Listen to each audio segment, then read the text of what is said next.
মামা মুলা খান।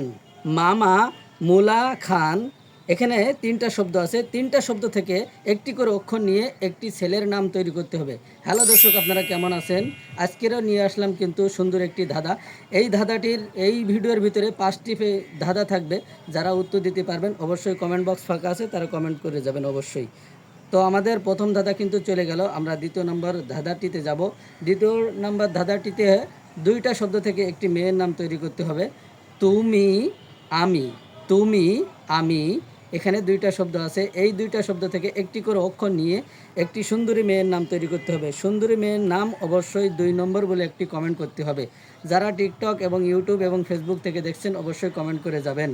আপনি কোথা থেকে দেখছেন সেটাও আপনি জানিয়ে যাবেন। আমাদের 2 নম্বর ধাঁধা শেষ হয়ে গেছে, এখন আমরা 3 নম্বর ধাঁধাটিতে যাব। 3 নম্বর ধাঁধাটি দুইটা শব্দ থেকে একটি খাবারের নাম তৈরি করতে হবে। পানের খনি, পানের খনি বন্ধুরা, এই দুই শব্দের ভিতরে একটি করে অক্ষর নিয়ে একটি খাবারের নাম তৈরি করে দেব। খাবারটির নাম কি হতে পারে অবশ্যই আপনারা জানিয়ে যাবেন আমাদের কমেন্ট বক্সে। 3 নম্বর ধাঁধাটি শেষ হয়ে গেল, আমাদের 4 নম্বর ধাঁধাটিতে চলে আসলাম। 4 নম্বর ধাঁধাটিতেও একটি খাবারের নাম তৈরি করতে হবে, সেটা কিন্তু 3টা শব্দ থেকে।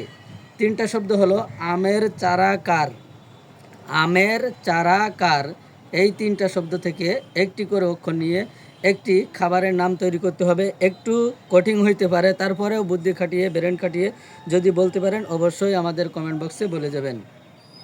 আমাদের আজকের লাস্ট ধাঁধা এবং 5 নম্বর ধাঁধা। 5 নম্বর ধাঁধা কিন্তু একদম সহজ। বেল পাতা, বেল পাতা, এই দুইটা শব্দ থেকে একটি তরকারির নাম তৈরি করতে হবে। একটি সবজি তরকারির নাম তৈরি করতে হবে। যারা বলতে পারবেন অবশ্যই 5 নম্বর ধাঁধাটির উত্তর দিয়ে যাবেন। 1 2 3 4 5 নম্বর বলে কমেন্ট করে যাবেন। প্রিয় দর্শক, আজকের মতন এই ভিডিও থেকে বিদায় নিচ্ছি। পরবর্তী ভিডিওতে আপনাদের সাথে আবারও দেখা হবে। আপনারা সে পর্যন্ত ভালো থাকবেন, সুস্থ থাকবেন এবং যে যে কয়টি উত্তর দিতে পারবেন 1 2 3 4 বলে একটি কমেন্ট করে যাবেন। তো সকলে ভালো থাকবেন, সুস্থ থাকবেন। আসসালামু আলাইকুম রহমতুল্লাহ।